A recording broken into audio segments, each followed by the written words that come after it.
I want to just jump in here and say that all U.S. flights have been diverted to Canada.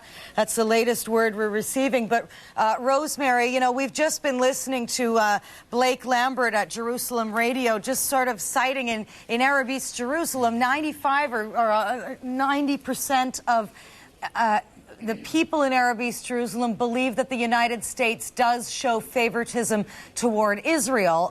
You know, this has been a really contentious 2 weeks for the U.S. in the role and in pulling out of that conference in Durban. Well, that's right. I mean, the United States didn't want to take a role of seeing Israel being the one country that was going to be singled out in Durban as being a racist country. So the United States decided even before the conference was to take place that it didn't want to be part of it. Rosemary, we're looking at live pictures right now. The second tower has just toppled to the ground at the that is the second of the two twin towers at the World Trade Center in New York City. One of the greatest land sites in North America, one of the symbols of the United States, certainly is no longer. One of the targets in 1993 of the bombing at the World Trade Center was because of its symbolism, because it is the example of American capitalism. Alan, our terrorism expert here in the studio, and Rosemary Thompson in Washington. I mean, I think we're all just sitting here in a shocked, total state of shock. It's extraordinary. It's just an extraordinary moment. I mean, who could have imagined this? This is the capital. This is the symbol of America's financial might and know-how in the world, and it's gone now. And the people, I just can't imagine those poor people. And to think of the people that were in the planes that crashed into this building, one would imagine the horrific, the terror of these poor people. The innocent people who are there, who have absolutely no, some of them who wouldn't even know what a terrorist group is, or would know certainly about what happened at the World Trade Center years ago. Alan. We're going to work in the morning, we're showing up, and a cataclysmic event in the United States. Busiest time, 9 a.m. on a Tuesday morning. I mean, in New York City, we can sure imagine that with the markets opening. Here's a replay of the visuals. You know, those people would be crowding in there at 8 a.m., so we know this is like maximum time to target. There's over 20,000 people working in those towers. The worst day in the history of the United States. Well, you know, Alan, I want you to give me some background here on, I mean, I can't even think of another terrorist attack anywhere in history that... And am I wrong on that? No, this will go down in the annals. As far as the U.S. was concerned, obviously the biggest one was Oklahoma. That's now been well surpassed. Now let's talk about the difference between Oklahoma and really, you know, you bring up a really interesting point, because in the very early hours after the Murray building in Oklahoma City was bombed, it was immediately believed that it was foreign infiltrators, and certainly Timothy McVeigh has just been put to death as a result of that bombing. Put this in perspective, how dangerous it is really now to assume that it is outside influence. Well, we can't assume anything, and I was one of the very few people after the Oklahoma bombing to say, let's not point the finger in the wrong direction this particular time, because if you remember, a lot of the Muslim groups were being attacked because they believed that they were responsible for it. So there's going to be a lot of homework to be done. There's going to be a lot of other terrorist groups who are going to turn around and say, we did it. And every minute there was a news report saying that some terrorists came forward to take credit for Waco, and again, more footage. Both center towers of the New York City, in the heart of Manhattan, the World Trade Center. You're looking at the latest pictures out of New York, the collapse of both towers. There's been now the third attack in Washington, a car bomb in front of the State Department. First it was the Pentagon, then it was Capitol Hill. That brings the total to 5. This is the replay of that second tower collapse. And the first 3 attacks being airplanes, suicide bombers. The fourth attack, I don't think we're sure about yet, but it's obvious now that if this group that has done this has now mounted some sort of ground assault. That's right. Well, this is it. How massive an organization and how much planning. If you take us back to, and I know I spoke to you so many times during the fear leading up to 2000 that terrorist attacks were going to unfold across the United States. Is this what we were talking about then? This is, I think we anticipated these types of attacks at the millennium, the end of the millennium. And it didn't transpire. Whether they thought, well, everyone's prepared now for those attacks, let's just carry on planning. But getting back to the planning of these types of operations, this would have taken years to plan. A long, long time to plan. They'd have to get the planes right, the right people in the right positions, the car bombs in the right locations. I look again towards Manhattan. This is just shocking. This is the debris now. We're looking at the fallout from the collapse of this 110. I'm not positive that both towers were 110 stories, but 20,000 people, you say, Alan, working in these two buildings? Massive casualties. 50,000, we're hearing. You would think. So the millennium potential doesn't happen. And you would think, now, do you think that the United States let its guard down? No, I don't think they'll let its guards down. I mean, they're aware of the fact now that terrorist attacks can be perpetrated on their soil. Until the First World Trade Center attack, they didn't think that was possible because of their security might, their intelligence information, etc. All flights out of Ottawa, we've just received word, have also been cancelled. So clearly the Canadian government is taking enormous precautionary measures as well. Just in case, as we all know, we have been called in the past, Alan, and you've discussed this many times, a route, a conduit. And once again, I'll look at the North Tower. The Canadian military has stepped up security at installations following the attacks. Military police have replaced commissionaires at the gates of the Halifax Dockyard and nearby Shearwater Air Base. Precautionary measures, apparently. Can we go help, Alan? What do we have to offer, honestly? No, we can't help this. I mean, the Americans have the infrastructure in place to be able to get some type of order out of this chaos.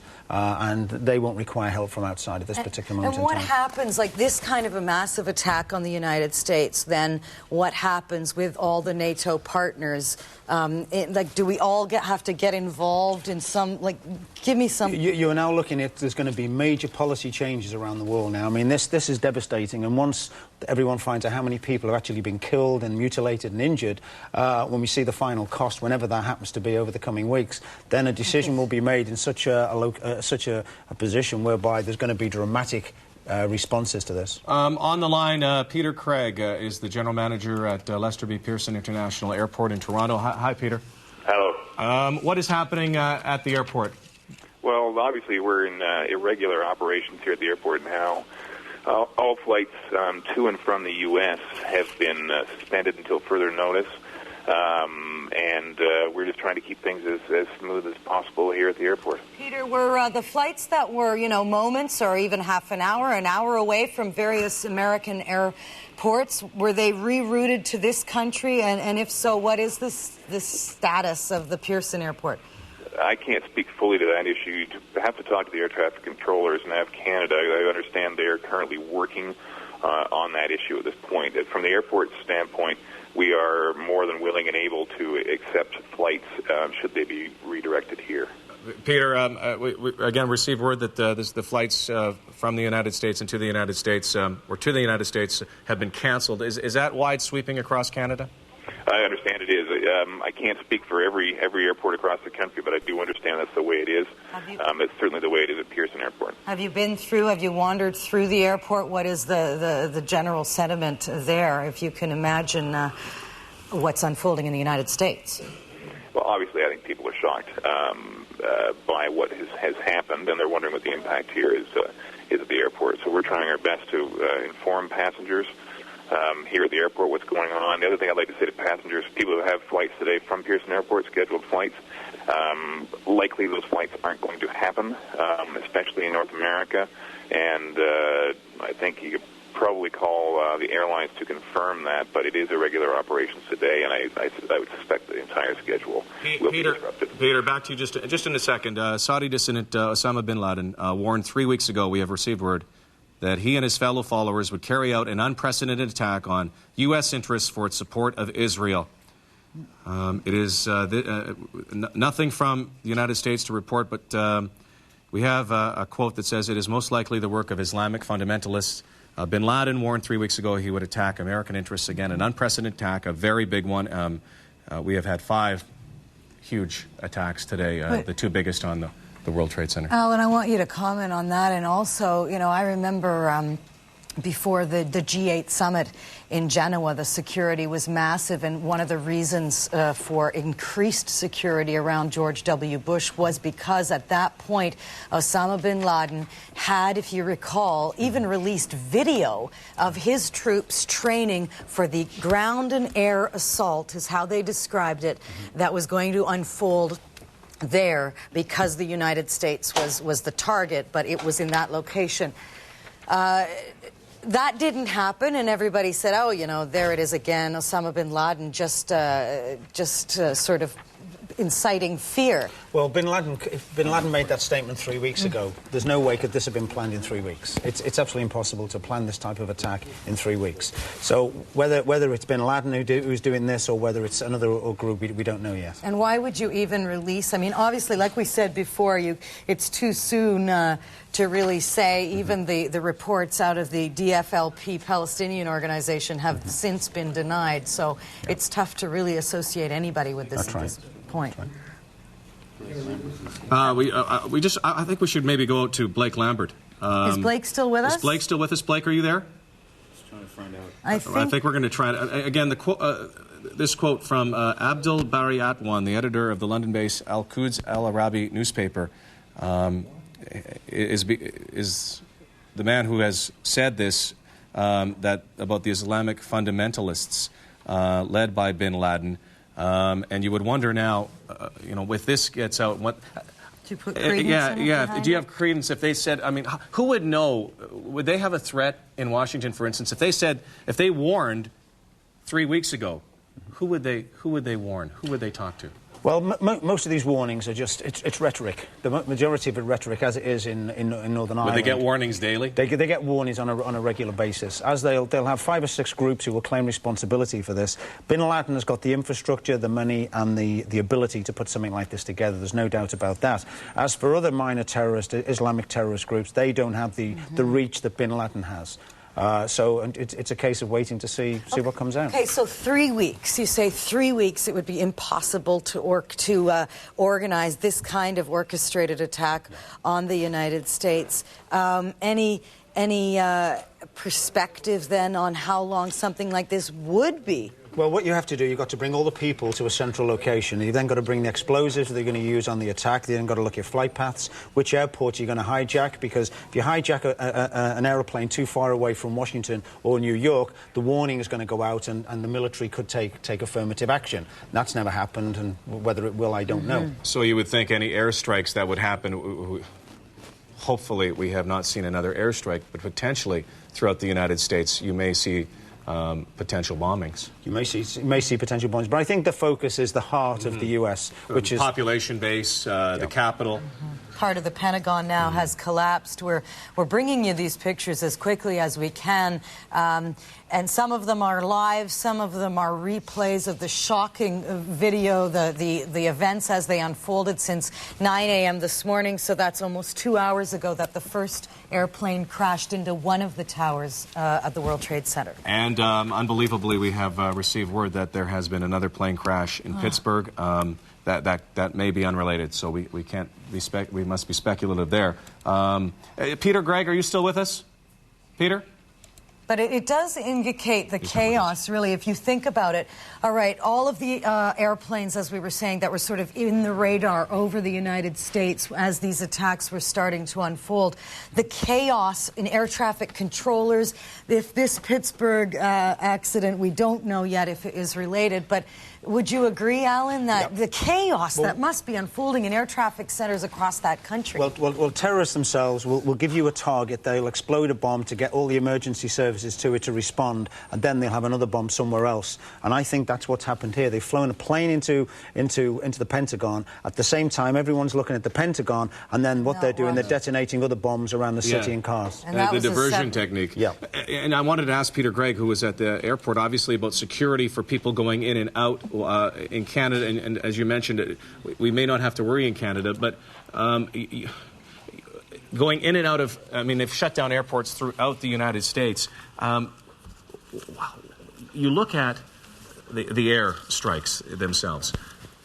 How is it possible, again, for people joining us, that this happened this morning, the hijackings? How could terrorists get into the airports? Well, they would have carried out a reconnaissance and realised maybe there's a little bit of a glitch in this airport, but there's not a glitch in this airport. They would have walked through this. They would have done a rehearsal. They'd have got on the same aircraft at the same time, going to the same location to see what happens, what's going on. If they're willing to die for their supposed vision, certainly a rehearsal would be nothing for that, and getting merely arrested would be nothing. Yeah. Also, word, Alan, if this may, I'm sure, not surprise you, all Canadian borders have also been closed. So give us some background, if you can, on some of the conversations. And I know there were many and conferences indeed to discuss exactly this cross-border terrorism. Well, one of the problems they're going to have now is there's obviously ground force terrorists is involved as well if they planted these car bombs or in other locations. So those people are going to now escape. And probably the best way for them to escape is probably maybe leave the U.S. They can't leave the U.S. by air. So what the Americans are doing now, the Americans have probably asked Canadian government to close down the border so anyone that's in the U.S. now doesn't get out while they conduct their investigation. And there has been a lot of talk about supposed terrorists who are in Canada. What does the RCMP do now? Do they get to these people now and make sure that nothing's happening? Well, what they could do, they could start picking up people they've got under surveillance and they suspect of various different activities and start questioning them, or that will have been requested by the U.S. forces anyway. We have Rosemary Thompson has just gone down to the streets of Washington to see what's unfolding there as the third attack strikes that city. And Alan Fryer, you are with us, I understand, our Washington bureau chief. Give us up to what's the latest information out of Washington. It's a very eerie scene on the streets right now, Lisa. People are just frantically, I wouldn't call it panic, but frantically trying to get out of the city any way they can. This obviously is unprecedented. There have been reports of explosions at the State Department and on the Capitol, and of course what we believe was a passenger plane crashed into the Pentagon. An entire wing of the Pentagon, from what we can tell, has collapsed in on itself. Washington as well as New York obviously under attack. People doing whatever they can simply to get out of the city. President Bush now, we are told, is on his way back from Florida, where he was on a trip. He's on Air Force One and heading to the White House. And we and every other reporter in the city right now trying to find out where the major players are located right now, including the Vice President. As you can imagine, it is nothing short of chaos. And I should add, a very bizarre and frightening scene. As you know, the airspace right across the United States has been closed down to commercial air traffic, but we have seen military aircraft patrolling the skies over Washington. Alan, and we may have is some massive hijackings going on. Unconfirmed reports of a 747 crash in Pittsburgh. Again, unconfirmed reports, potentially maybe to get to a larger center, and the plane crash potentially may have been even shot down. We're not sure. But also, Prime Minister Jean Chrétien has said he is horrified by the attacks in the United States, calling the terrorists cowardly and depraved. And we'll receive more word. But Alan, what's it like outside right now in Washington?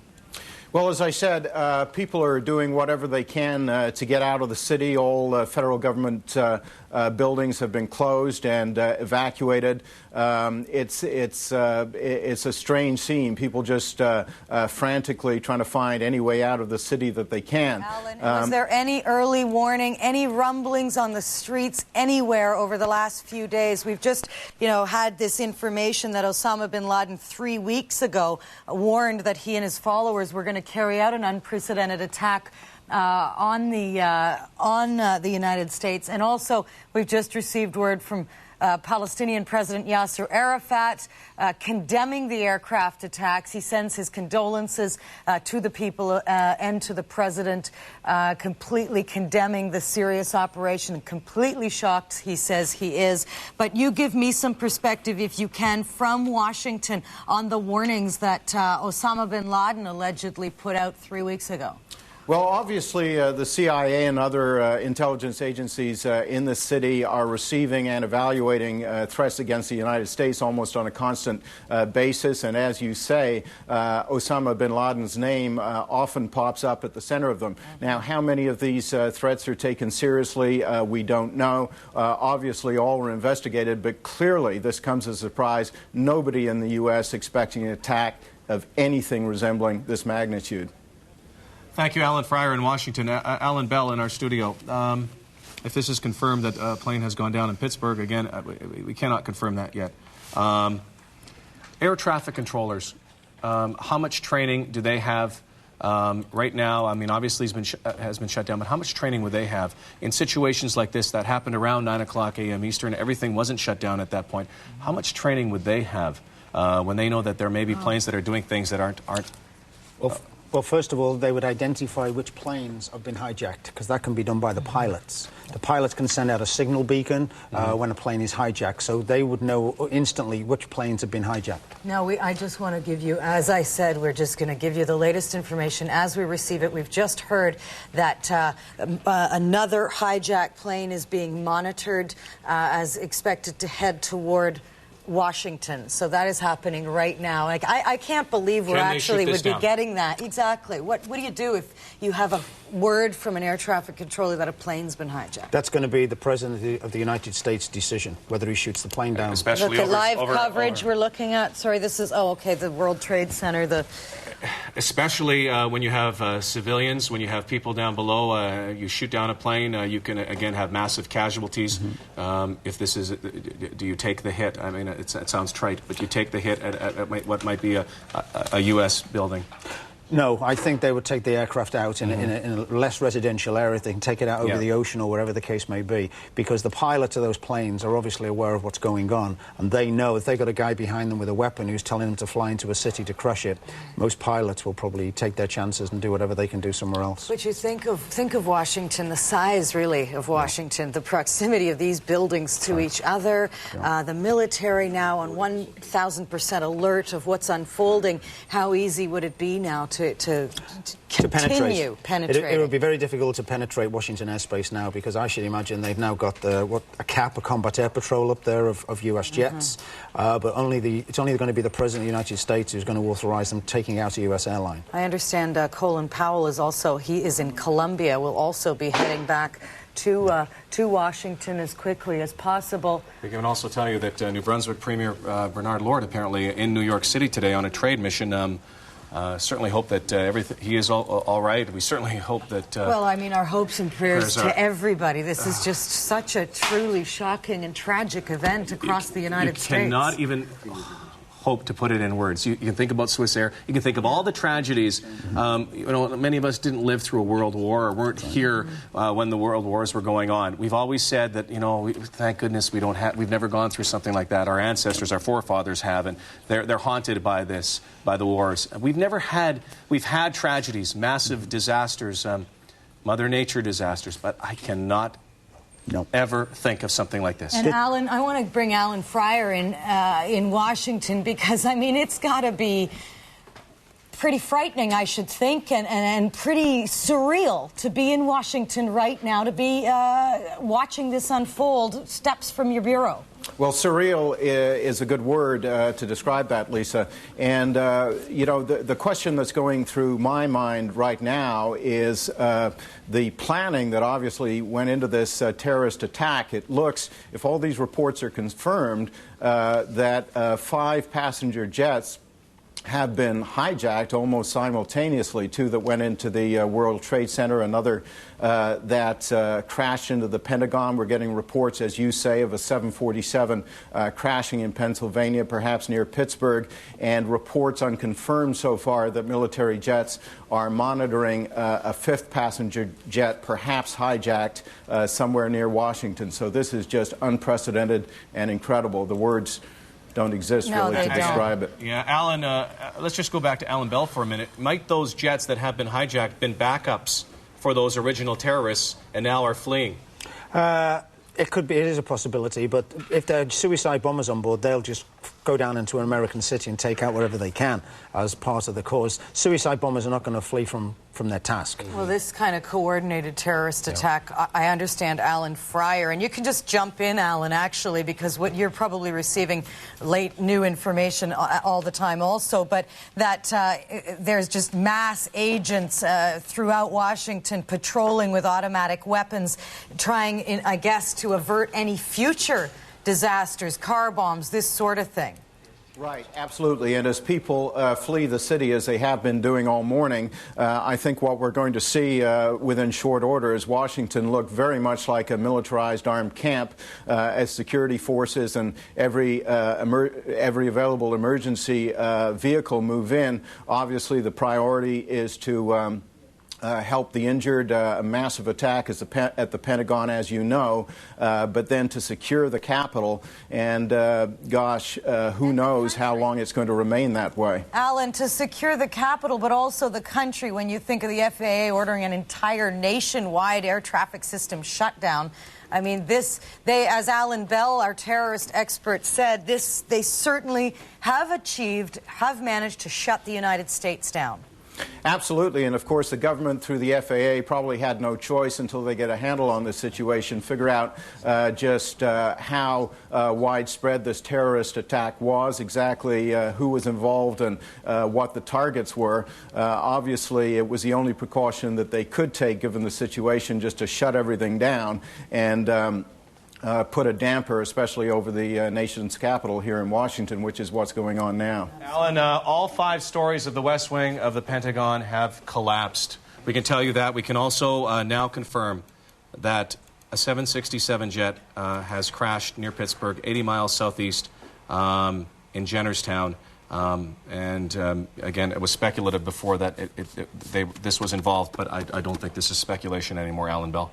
No, there's a pretty good. I mean, you're not going to have this many aircraft going down in one day unless it's a planned event. The impact of the Alan Fryer, you know, the Pentagon, the seat of military in the United States, the government of the superpower of the world. What is the big term impact here? Oh, apparently we have Yasser Arafat. We're going to take you live to the American people for this terrible act. We are completely shocked, unbelievable. Just as shocked as the rest of the world. I'm sure we're going to hear from world leaders. You know, we've heard from Jean Chrétien, who has also condemned these senseless terrorist acts.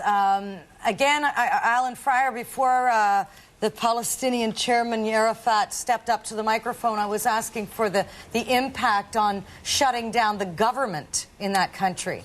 Well, it's huge, and there are so many questions, Lisa, that haven't been answered. Obviously, right off the bat, the priority has to go to the victims of these terrorist acts. It's hard to say, but we may be talking in the thousands, perhaps even the tens of thousands of lives lost. Obviously, a lot of questions, too, that a terrorist attack, a planned and coordinated terrorist attack on the United States of this magnitude obviously signals a huge security lapse, a lapse in intelligence, and obviously in the days, weeks, and months to come, a lot of questions are going to be asked about U.S. intelligence and what information they had and didn't have. That's just, I think that is, and Alan Bell, certainly you can talk to this as well, the lapse, as Alan Fryer says, in intelligence.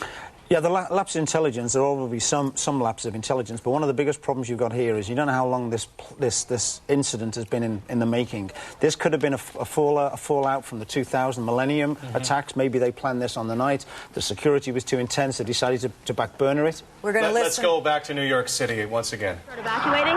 Yeah, because as soon as it got hit, I was thrown to a window. So I was very lucky to get out. There's a lot of people that didn't get out. There's a lot of people coming down the stairs, burnt up. It's bad.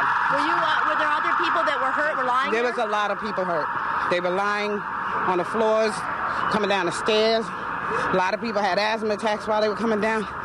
It was bad. It hit in one World Trade Center, it hit somewhere on the 67th floor. I was on the 56th. And was it chaos trying to come down the steps? Yes. What was it like? Describe it for us. Everybody was on top of each other trying to come down, and then somebody finally calmed the crowd down to get them to come down the stairs in an orderly fashion and get them out of the building. And what just happened now? The building just came down. One of them, I don't know which one came down. I don't know if it was one or two. What did you start doing when that happened? Running. Like everybody else, but trying to calm the people down while they were running, because I told them this is how people get hurt. Is that when they start trying to, get out of the way, and it's just crazy. I just thank God I made it down from 56. What's your name? My name is Debbie. Debbie, your last name? Troy. Troy, and where do you work? I work at CMP Press. Thank you. Thank you, Debbie. Once again, that's the scene in New York City. If you're just joining us... See, you can see that, we're just showing you tape as soon as we can get it, so forgive us if the tape rewinds, but we want to give you perspective also that, this is not just about the United States. This is also really Alan Bell, terrorism expert, who joins us. And again, for the people joining us, there have been 4 plane crashes already, suicide bombers, 2 into the World Trade Center, which has been absolutely demolished, has crumbled to the city streets, 1 in the Pentagon, and they have lost the West Wing and 5 floors at the Pentagon, and also 1 in Pittsburgh, and hopefully we don't have any more, but this is obviously massive hijacking, massive strikes against the United States. Do we have to worry about other places in the world, and do we have to worry in Canada? I think you'll see all the U.S. embassies around the world, all the U.S. consulates will instantly start a red alert on all of them, probably evacuate all of them, and basically close them down. Already the U.S. embassy in Buenos Aires has been evacuated after apparent attacks after the attacks in New York and Washington, so we're probably seeing that at U.S. embassies around the world. The irony of ironies, you were teaching a class this morning on terrorism. Yes. And now the worst possible terroristic attack in the history of our world has happened. Give us some, if you can, some of your insight on what the people in that class would have been learning, and if there's really any way to learn enough to avoid this. Well, I was basically talking about the origins of terrorism, and my pager started going off and went off for an hour for different people trying to get hold of me to comment. So I told them I had to stand them down for a couple of hours while I came and was interviewed. So you know what's really amazing too. When we heard word, and I was doing an interview earlier, I had heard word that a plane had crashed into the World Trade Center. You immediately think accident. That's right. The first thing you think, and I thought, oh my goodness, this is terrible. We really only realized that it was deliberate, I think, until we saw the second plane. One, and then it was clear. And that was again, 9 o'clock Eastern time, and then about 9:15 here. You see the visuals. The first plane crashing into the world. Here it is, the second plane crash. For those of you just joining us, shocking video of that from early this morning. Alan Fryer, you're still with us in Washington. Not many minutes went by between what we're seeing right now from New York to the chaos now unfolding in Washington. Right, and again, Lisa, it's just extraordinary, as we were talking about before, one of the things that go through my mind, as you know, and anybody who travels knows just how tight security is at airports throughout the United States, and it's nothing short of incredible to me that we have a apparent situation where up to 5 passenger jets, perhaps more, we don't know, have been hijacked on the same morning and used as an instrument of terror in New York City, in the nation's capital here in Washington, and elsewhere, apparently. What about the Boston airport? Can you give us any insight on the Boston airport? If there's any reason at all why terrorists may have targeted it as perhaps easier access to infiltrate and ultimately end in what we're seeing? I really can't tell you. And as far as I know, Lisa, we've only got one confirmation that one jet that slammed into the, unless you have other information, it was one jet from Logan in Boston that was hijacked that went into the... we have received word, Alan, that one may have come from Newark. So one from Newark. Which would think that perhaps even the Pentagon plane or the Pittsburgh plane came from other airports as well. The it TSE, could be, but getting back to your question, Lisa, no, there's no reason that I can think of that they would have singled out Boston or any of these other airports that have been mentioned. How seriously do you think Americans, and particularly in the city that you're in right now, have taken these threats? I mean, it was all we talked about during, lead up to Millennium. I think it's just something that people live with here. This is the stuff of novels, of film, and I think people just live with the talk that, yes, Washington, D.C. and other cities might one day be the target of a terrorist attack. Emergency officials are continually talking about and preparing for such an eventuality, although I really don't think anybody was prepared to deal with anything of this magnitude, any sort of attack on this scale. I remember when the Oklahoma City bombing happened, and it was a federal building was the first word we heard, and I just remember that, as the hours unfolded, there was also a daycare in there. There was also all of these other sort of smaller shops, this kind of thing. Any idea in the Pentagon, in the state capitol, would it all have been government employees that we'd be seeing there, Alan? Well, I think it would be mainly government employees, obviously a lot of military officials at the Pentagon, but many federal government buildings, as you point out, Lisa, are equipped with daycare centers. And I think, it's too early just to talk about the numbers, but it's almost unspeakable and extraordinary how many people, I think, at the end of this day, we are going to be talking about in terms of people who have lost their lives. One of the worst days I can recall, again, and it was obviously an act of God, was the San Francisco earthquake, and we saw pictures of mass destruction. You think about the things that have been perpetrated before Oklahoma City. You think about the World Trade Center bombings, but the massive amount of casualties that we have here. This in our modern existence, not having seen and not lived through world wars, this is the worst day of our lives. And you can imagine, because this is just from information we're receiving on the wire services, so it means we don't necessarily have pictures to back these comments up. But there's 50, imagine hundreds of doctors. And Alan, maybe you in your journeys to the Bureau or on the streets have seen this, but lines and lines of doctors just standing there at the ready for the hundreds and thousands of people who are suffering burns. You're seeing right now a man clearly injured by the debris in either Washington or New York. This is a firefighter. Alan, facilities, all hands on deck across that country. Right, and I think clearly this is a huge medical emergency, as you point out. We are getting reports from New York City and here in Washington that already area hospitals are overwhelmed. Every available doctor, nurse, obviously has been called in. We've lost Alan. Another report has just come in. The Pentagon says a hijacked plane headed toward Washington is no longer a threat. There are reports a United Airlines plane has gone down at or in the vicinity of Camp David. Sources suspected the jet was en route to the Pentagon. The fighter jets had been scrambled. And again... Alan, are you still there?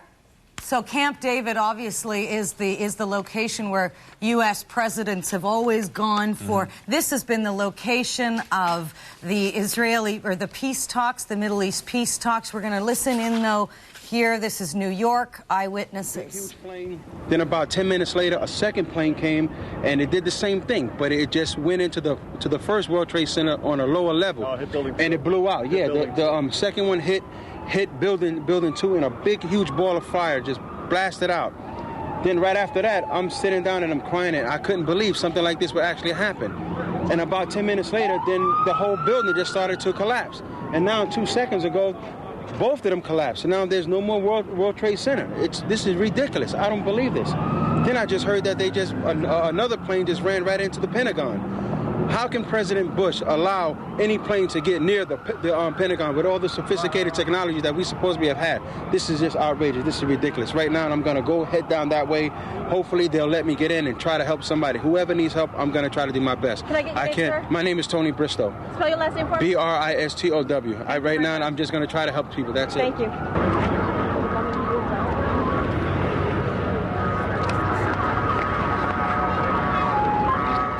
throughout North America right now is with the sophisticated technology. Back to Alan Bell in our studio, our terrorism expert.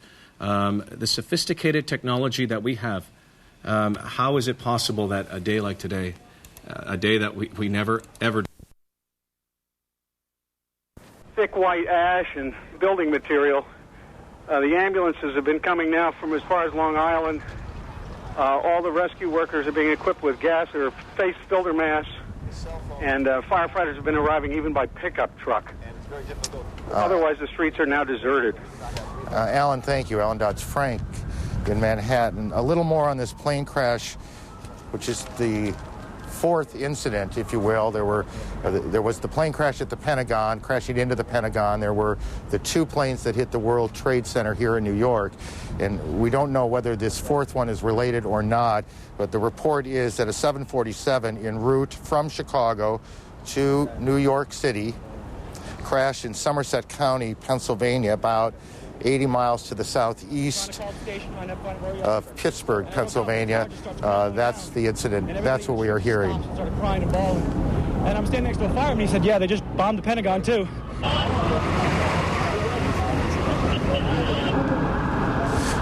Our colleague, Jeff Greenfield. Well, we have a little more sound here from witnesses. I'm with the fire alarm company. The doorman goes to me, wow, I never seen a plane flying so low. And we looked out at it, and all of a sudden, boom, it seemed like it wasn't even real. And we came running over here closer to the place, and all of a sudden we saw the other explosion. I don't know.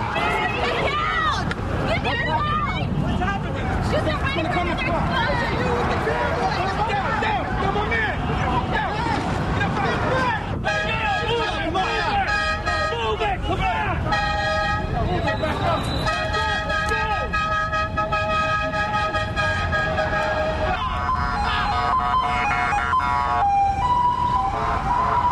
I was in B Tower. A Tower. What floor were you on? B1. What floor? First one. What happened? Tell me. When a big explosion happened, some guy came out. His skin was all off. I helped him out. This is him all over. There's people jumping out of windows. I've seen at least 14 people jumping out of windows. It's horrific. I can't believe this is happening. Anything else that you saw? Were you there for the second hit by the plane? About 10 minutes later, the second building went off. Did you see it? Yes, I saw it. It just blew up. A big explosion. People started running. It was just chaos everywhere. Yes, I was right there. I was down in the basement. Came down. All of a sudden, the elevator blew up. Smoke. I dragged the guy out. His skin was hanging off, and I dragged him out, and I helped him out to the ambulance. Thank you.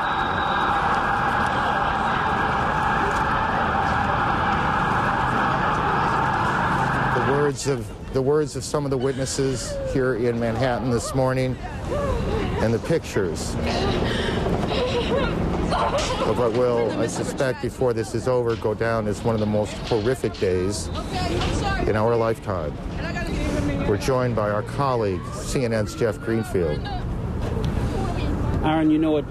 In 1993, when terrorists bombed the World Trade Center, their plan was to knock one of the towers into the other, bringing them both down. That disaster was averted, and bad as that was, in a sense, America was lucky. Another terrorist attack in the planning was interrupted to blow up the Lincoln Tunnel and submerge dozens, maybe hundreds of people. At the eve of the millennium, a suspected terrorist, was intercepted, you remember, at the Canadian border on his way to Seattle.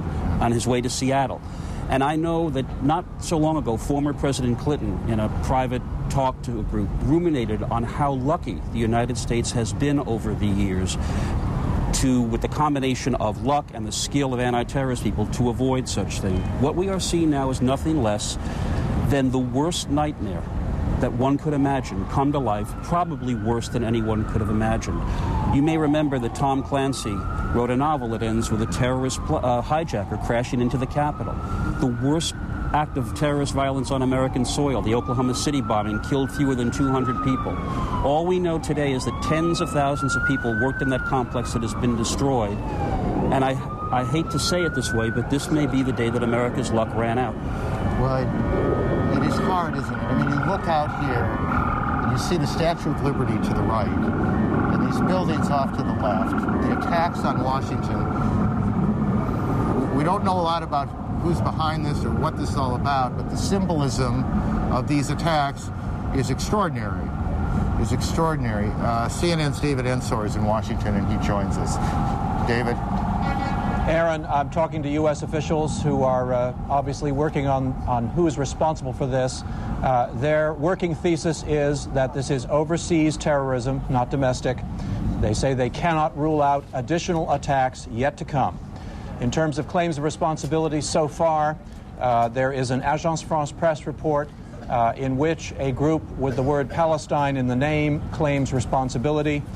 There is also a report quoting personnel close to Osama bin Laden, the fugitive Saudi accused terrorist, denying that that group was involved. But again, U.S. officials say they can't shed any light on whether these reports are correct or incorrect. Usually when this kind of attack occurs, you have claims of responsibility from all sorts of people who had nothing to do with it. So it's a very fluid situation at this point. But the Central Intelligence Agency of the United States has been evacuated from its headquarters in Langley, Virginia. There are some key personnel still in the headquarters, but the operations center has been moved elsewhere. U.S. officials saying they don't want to talk about where exactly the headquarters staff and operations staff has been moved to. But that staff is focusing now on trying to find any shred of information that could help the U.S. government figure out who is doing this and how to put a stop to it. Aaron? David, you tell me if I'm right or wrong here. As a practical matter, there are not a whole lot of groups that the United States government knows about that are sophisticated enough, have the kind of money, the resources to pull off something like this. Fair enough? That's absolutely true. And obviously, despite the denial, attention will quickly turn to the bin Laden group because it has long tentacles. It has connections with all sorts of other groups.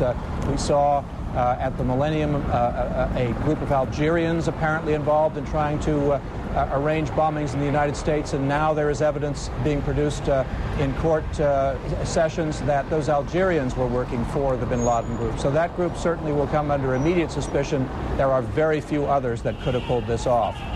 Right. I mean, just because of the enormity of it all and the sophistication required to stage these multiple attacks, this is not something some small cell can pull off.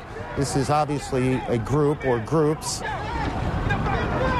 well-financed and extraordinarily well-organized. That's correct. Now, another thing you'll notice is that you remember the attack on the USS Cole in the Yemen harbor. That was the first time that kind of an attack using small boats with bombs in them had been used against an American warship. It worked once. Now the U.S. Navy has taken steps to make that much more difficult to do. Officials saying this may work once. They will now have to take measures to try to make sure that this kind of thing can't be done again. But these are apparently hijackings of civilian aircraft. So it was a sort of modus operandi that was dreamed up in some evil terrorist's mind and done on a massive scale here today, Aaron. Taliban spokesman. David, thank you. CNN's David Ensor, our national security correspondent, on what he is hearing, what he knows, what the reports are as we approach 11:20 Eastern Time. For those of you just joining us, and as you can see on your screen, the Taliban, the government in Afghanistan, expected to make a statement soon, and we'll monitor that for you. For those of you just joining us, let me try and put as many of these pieces together as I can as we stand here in New York. At about 8:45 Eastern Daylight Time this morning, the first of the Trade Center towers was hit by a plane. It crashed into the south side of the tower. About a half an hour later, a second plane came from the right, and you can see it coming behind the first tower, and then it hits the tower, and you'll see the flame and smoke coming out, I guess 3/4, maybe a little more, up the tower. That's where this all began. About a half an hour after that, the first of that tower that is now you see in flame there in your shot collapsed. The top collapsed. And there was an enormous I don't want to say explosion, but there was an enormous plume of smoke, sparks, as we looked over from where we're standing. And then a little bit after that, and I want to be careful on time because it seemed perhaps 10 or so minutes, but I'm not sure. The second tower, which in fact was the first one hit, collapsed as well, and that's what you're about to see. Our reporters in the area say they heard loud noises when that happened. It is unclear to them and to us whether those were explosions going on in the building or if that was simply the sound of the collapse of the buildings as they collapsed, making these huge noises as they came down. But as we look back, the smoke now, which has gone from white to a kind of gray, clearing away, we are, I guess, Jeff, I want to know what's behind the smoke, but I have the worst feeling is that very little. And the fact is that we've already been hearing from even the fragmentary reports from people on the ground, stories beyond horror, people jumping out of windows because of the flames. The fact that this happened shortly before 9 and then the second hit shortly after 9 means that most of the people were either right in the vicinity or actually at their desks. So one doesn't want to be overly grim, but the fact is there were thousands of people were in these two buildings. Again, 50,000 people come to work in those buildings. Many thousands more pass through those buildings every day. There are retail shops on the lower floors of the Trade Center. It is where the PATH trains from New Jersey come in. Correct. The trains, the commuter trains coming from the other side of the river from New Jersey come in and drop off and pick up their passengers. So it is an extraordinarily busy area. It is also an area, for a number of reasons, rich in symbolism to this city and to the country. You can see from where we are the Statue of Liberty in New York Harbor in the scene. So that's what happened in New York. At about the same time, and again, I don't want to put times on much of this yet, after one of these hijacked planes hit the Trade Center in New York, events started to unfold in Washington. A plane hit the Pentagon. And then there was a major fire at the Pentagon, and the Pentagon has now been evacuated. The State Department has been evacuated. The president, who was in Florida, went before cameras to denounce, as you would expect, and as we would expect, this terrorist attack, promising to hunt down those responsible. It was the president himself who first used, at least as I heard the story unfold today, the word terrorism. There was no doubt in his mind, at least.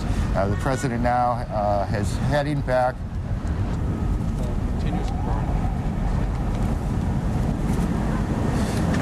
We are now getting a report that American Airlines says that one of its flights, a flight from Boston to, I believe, Los Angeles, correct me guys if I'm wrong, is down, or at least they've lost contact with it. 81 people on board. This would be the second of American Airlines flights to have been involved, presumably, in this event.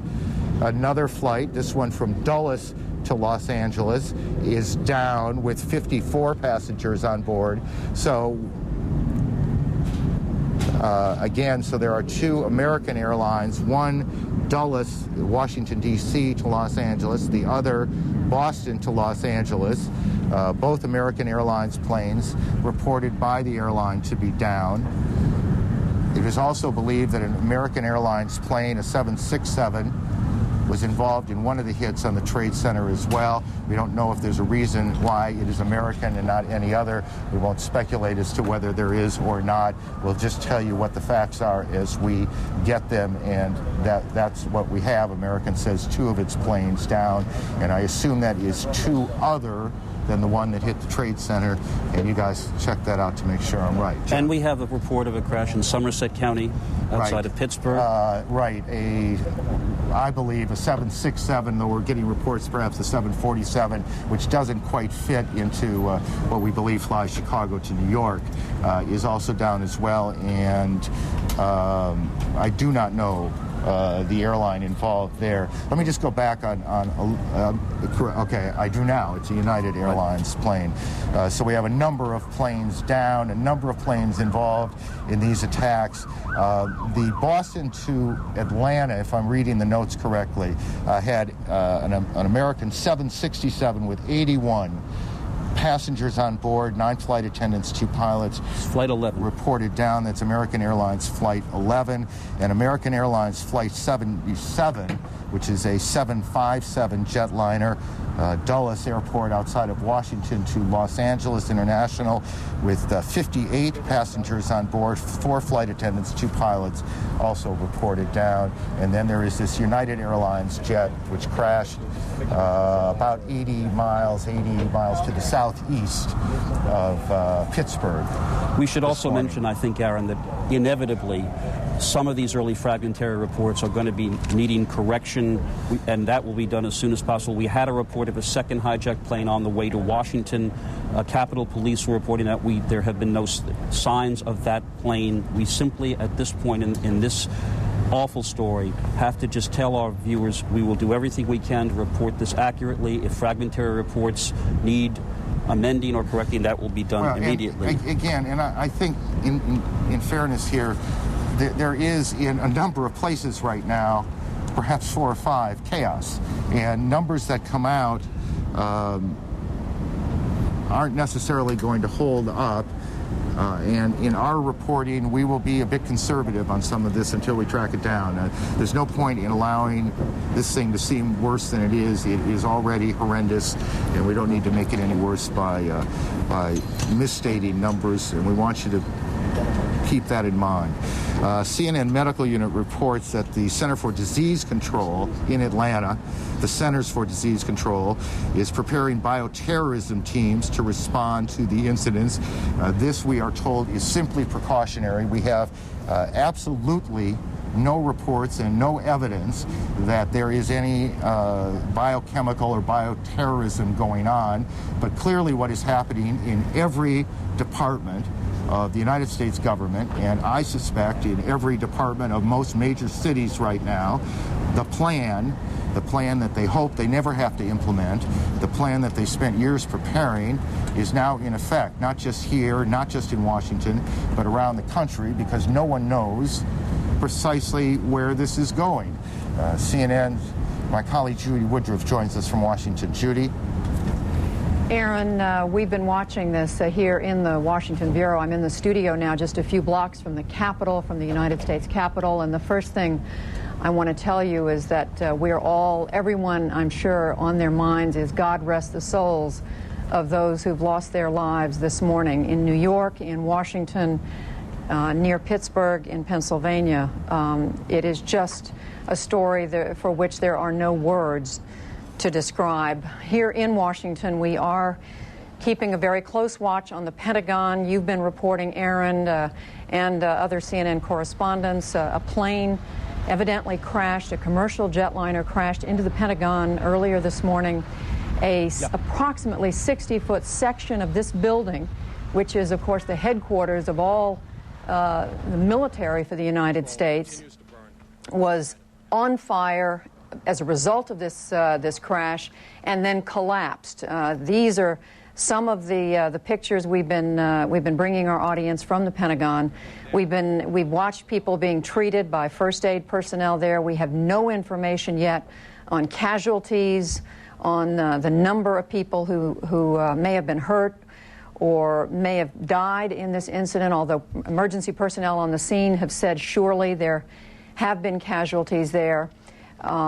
Elsewhere in Washington, every federal building has been evacuated or is in the process of being evacuated. I'm now told that United Airlines is now saying that flight, can you tell me the number of the flight? 93 has crashed in Pennsylvania. Now,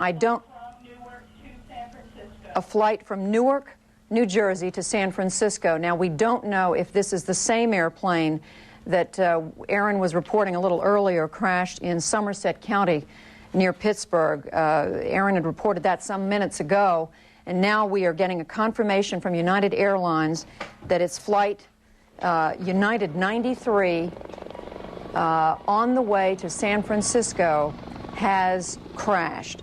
So we now have at least 2 commercial airline companies in the United States. American Airlines reporting 2 of its passenger jets down. One flight, Dulles, in Washington to Los Angeles, and then another flight from Boston to Los Angeles down, and now we have United Airlines reporting at least one airline or airliner down with concern about another one. So the pieces of this story continue to come together. I have to say, in my 30 years as a journalist, I have never seen anything like this, never covered a story of the dimensions of this, and I'm sure it's safe to say that's the case for my colleague Aaron Brown and for any one of the other many correspondents, producers, and others with CNN and our colleagues at the other news networks.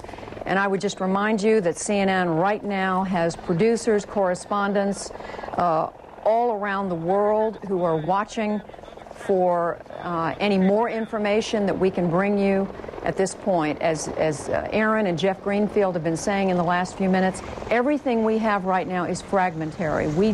We are simply reporting to you what we are learning from police, from the federal government, from the CIA, from David Ensor, from our other correspondents. And I'm now told that former U.S. Army Commander General Wesley Clark is joining us on the telephone. Former commander of NATO, the North Atlantic Treaty Organization, is joining us from Little Rock, Arkansas. General Clark, from your knowledge of the military, you know the Pentagon. What are you thinking right now? Well, good morning, Judy. First of all, we've got to try to assess what's really happening, and as all of the news reports indicate, it's clearly a coordinated effort. It wasn't announced, and it hasn't been announced that it's over, and we don't know how it will finally conclude, so there's likely to be more trouble before all of this concludes. So we've got to protect the American people first. We've got to look after those who are injured. We've got to take precautionary measures to deal with future incidents, and I think all of that's underway with a lot of responsible action by people everywhere. The damage at the Pentagon is unclear from all the news reports that I've seen. The one report that said it crashed into the Army side of the building. There are command centers in various places of the Pentagon, and there are many other alternate command centers. So I don't think there's really any issue about the command and control of the United States Armed Forces. I'm sure that's very solid right now. General Clark, why do you say there's likely to be more trouble? Well, we're hearing still reports of aircraft that are out there. There's no way of knowing when all of the possible incidents have either taken place or been aborted by whoever it is that's behind this. And so we have to be ready for whatever might happen next.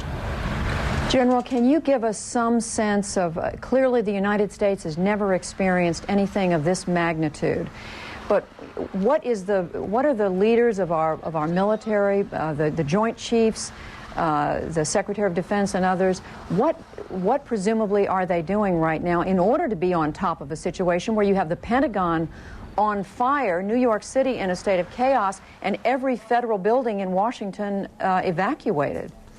Well, first of all, we'll be trying to assess what happened. We'll be making sure that the protection posture of our bases worldwide and all of our units out there is raised so that we're able to protect our forces and our family members, and then we'll be looking to provide assistance to wherever such incidents might occur. Whatever military capabilities there will be that could be of use will be certainly made available to the other agencies of state, local, and federal government who are involved in trying to deal with these tragedies right now. Then beyond that, we'll be waiting for the information to come in about who may have been behind this, and we'll be looking at what measures can be taken to strike and prevent further actions or in punitive retaliation. Well, speaking of that, General Clark, wouldn't you agree there are very few of the terrorist groups, at least that we're familiar with, who would have the capability to pull off something this coordinated on this scale? I think that's exactly right. There's only one group that has ever indicated that it has this kind of ability, and that's Osama bin Laden's. So obviously that'll be the first suspicion. Clearly we are all in a state of shock, General Clark. But is it fair to say that you're not truly surprised by this, given what we've heard from that particular group? And again, we don't know who's behind this, but given what we do know. Well, there have been many threats made against the United States, and threats of terrorism, and we know that the World Trade Center has been a target. We know that aircraft have been hijacked, and we know that car bombings are used in many places in the world, and there's no doubt that for a long time there have been groups who have tried to target the United States. Normally, many times we've gotten indications, we've been able to take actions that the American public never knows about that have broken up these attempts. In this case, for whatever reason, we didn't have the information and we weren't able to take the actions to break it up. And General, what do you say to those Americans who are looking at these horrific pictures that they've been watching now for almost 3 hours on television, who are thinking, will I ever feel safe again in an airplane, in a tall building in this country? I think that will be one of the primary issues that has to be addressed by government leaders, is how to restore ever a sense of normalcy to the country. Will it ever be the same? And that's a question everybody will be asking. But I think it's too soon to expect any answers to that. I think we've got to assess this, we've got to track this down. I think one thing that comes through very clearly now is, if this is terrorism and international terrorism, then clearly there has to be a much greater degree of cooperation between nations to deal with this. Whoever did this lives somewhere. He's supported by someone, and people know him, and someone knew that these events were being planned. And if we didn't have that information, we should have. And I think that's one resolve that will come out of this from nations all over the world, that more has to be done collectively together. But in a large sense, General Clark, whoever was behind this has clearly succeeded in the most horrific and devastating way.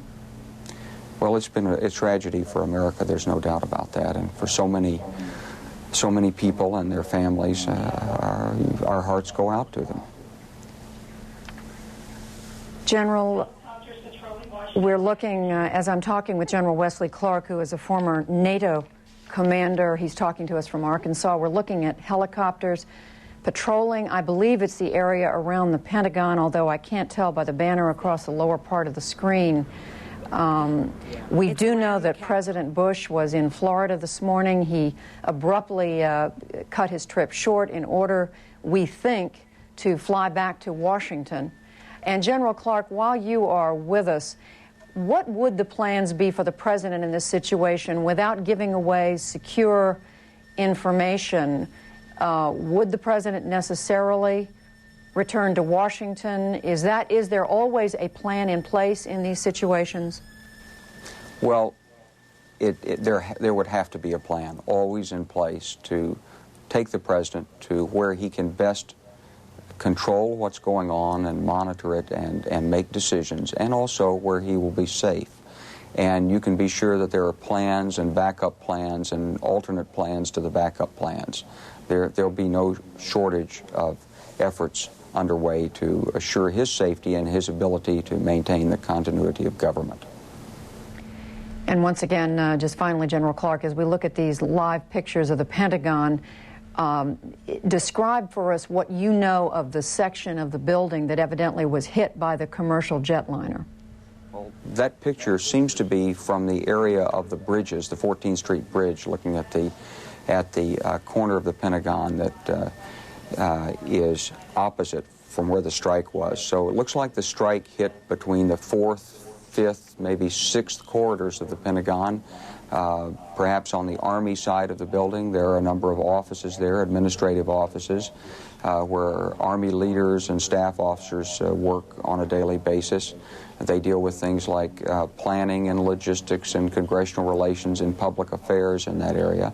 And the Army leadership was probably close to where that may have impacted.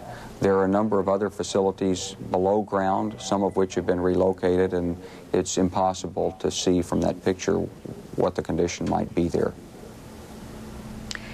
General Clark, any final word before we let you go? Well, I think that we've known for some time that there were groups planning this, and I think the American people should know that the men and women in government and all the agencies have worked very hard and very diligently against this. Obviously, we didn't do enough. We didn't either have the tools or the cooperation or somehow get the information that we needed to have prevented it. And you can be sure that those men and women are right now resolved to do more and to be more effective.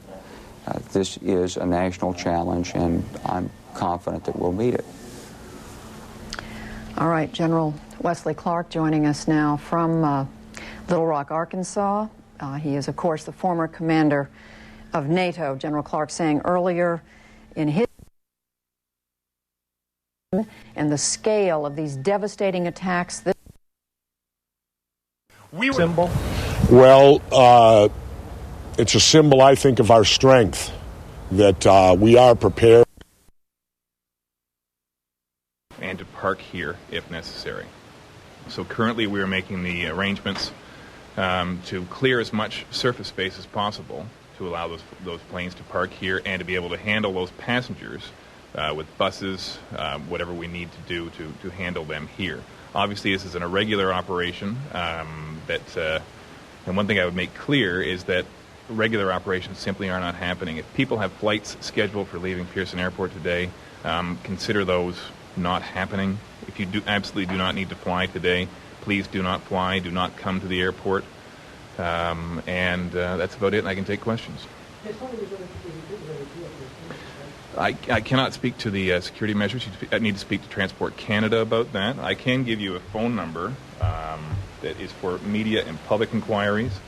It is 613-947-5066. How many planes are you expecting to be diverted? We do not know. That is a decision that is being made by the FAA and by NAV Canada. Obviously, these planes are in various locations in airspace right now, and those decisions will be made by the air traffic control authorities. We're making as much space available to be able to allow them here, and we'll take what we can.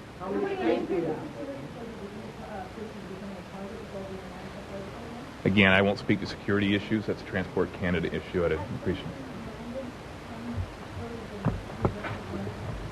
To my knowledge, at this point, I don't think we received any of those planes at this point.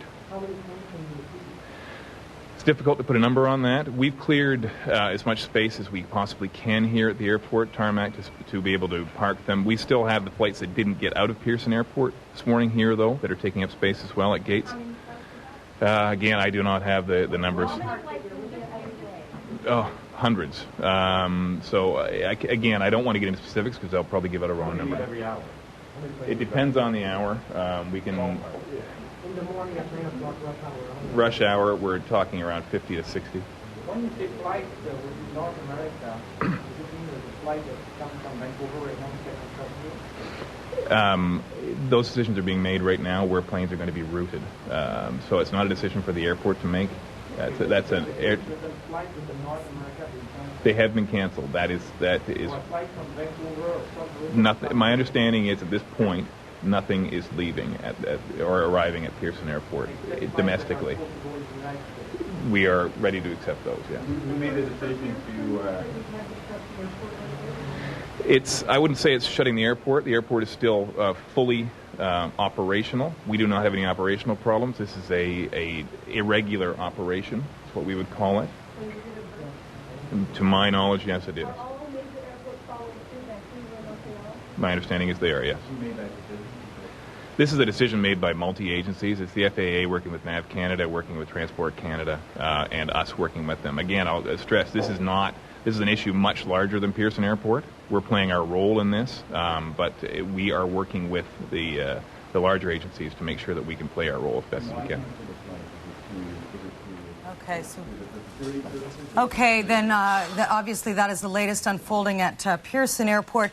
Air Canada, again, just to reiterate, has suspended all flight departures across the system, including all regional airports, after these deadly attacks carried out by hijacked planes in the United States. And just to confirm it, because we have received conflicting reports about what airlines they were, and and just not just panic anyone, especially if they have relatives or anything. It was an American airline and an American airline jet, a United commuter plane that crashed into the towers in New York City. The Pentagon, it was an American Airlines plate from Dulles, Washington, and the Pittsburgh was a United Airlines jet. And again, Alan Bell, the terrorist expert, is here.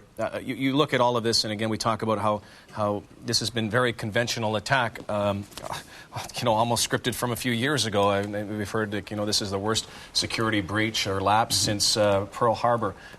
Washington Dulles, and again, if this report is true, how do these terrorists get on board a plane in Washington with the most massive security you would think? I know.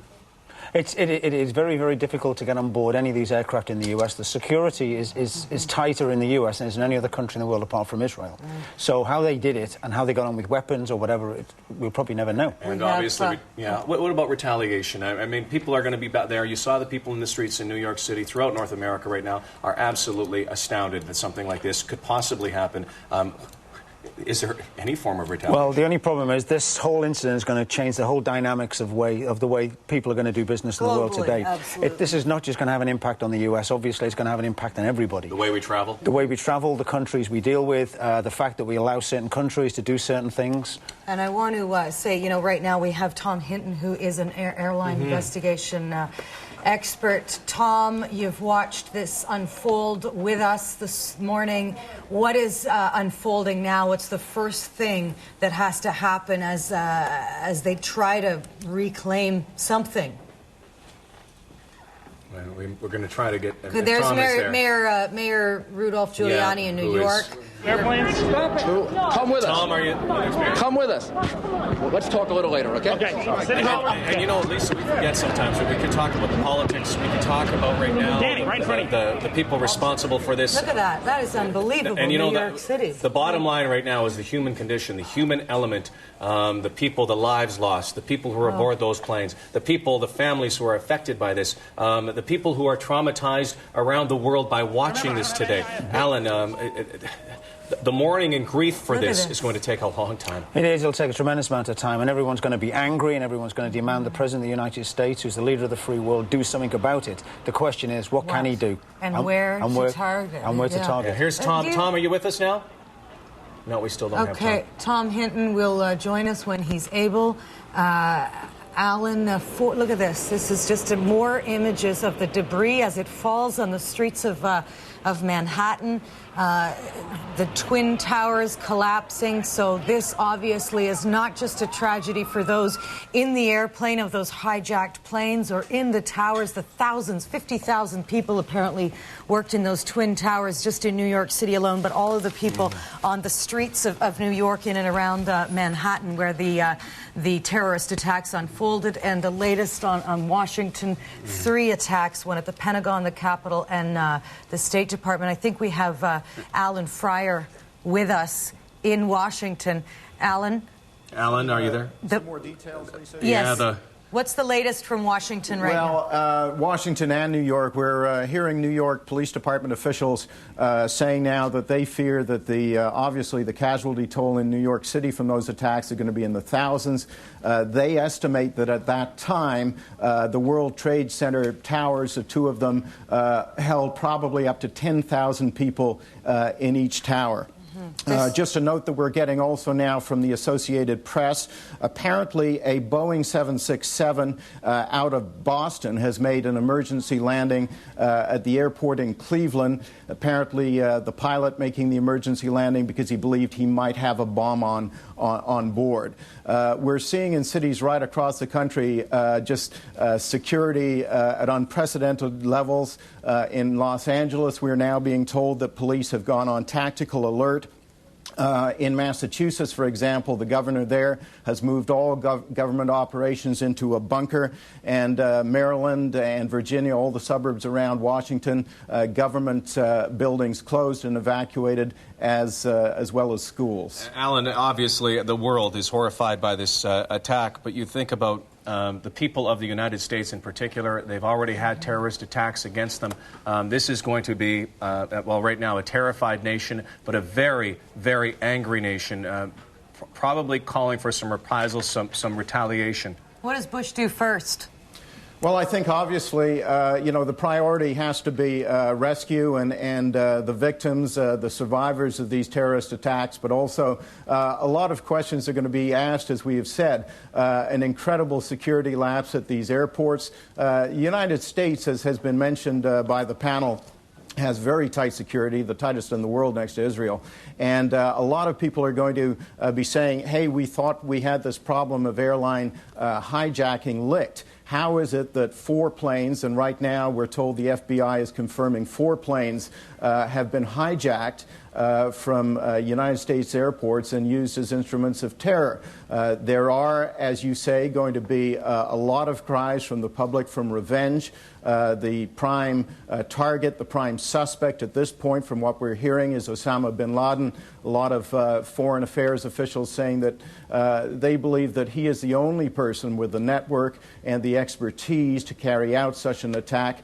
And I think there's also going to be a lot of questioning of President Bush himself. You'll remember that the president has come under considerable criticism since he took office for his kind of laissez-faire, hands-off approach to foreign policy in general and the Middle East in particular. 175, which is